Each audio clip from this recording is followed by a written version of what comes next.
یہ ایمبولینس گاڑیاں 3 سال پہلے بلوچستان کے علاقے مچ کے اسپتال کو فراہم کی گئی تھی، مگر 2 سالوں سے یہ خراب کڑی ہیں۔ مچ میں اکثر کوئلہ کانوں میں حادثات کے باعث مزدور زخمی ہوتے ہیں، مگر ایمبولینس کی کمی کی وجہ سے زخمی مزدوروں کو کوئٹہ منتقل کرنا مشکل ہو جاتا ہے۔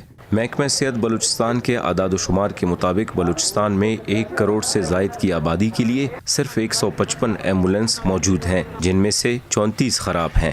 صوبے کی 79 لاکھ آبادی دیہی علاقوں میں رہتی ہے۔ بہتر طبی سہولیات نہ ہونے کی وجہ سے زیادہ تر خواتین کو دوران زچگی کوئٹہ منتقل کرنا پڑتا ہے۔ شفیع محمد قلعہ عبداللہ کے گاؤں لمڑان کے رہائشی ہیں۔ گاؤں میں کوئی ایمبولینس نہ ہونے کے باعث ان کی بابی دوران زچگی ہسپتال نہ پہنچنے کے باعث ہلاک ہو گئی۔ دوسری جانب حکومت کا موقف ہے کہ وزیر اعلیٰ بلوچستان کی جانب سے تمام اضلاع میں محکمہ صحت کے حکام سے ایمبولینس کی کمی کے حوالے سے رپورٹ طلب کی گئی ہے، تاکہ جن علاقوں میں ایمبولینس موجود نہیں ان کو یہ فراہم کی جائے۔ بلوچستان میں قومی شاہراہوں پر ٹریفک حادثات روز کا معمول ہیں۔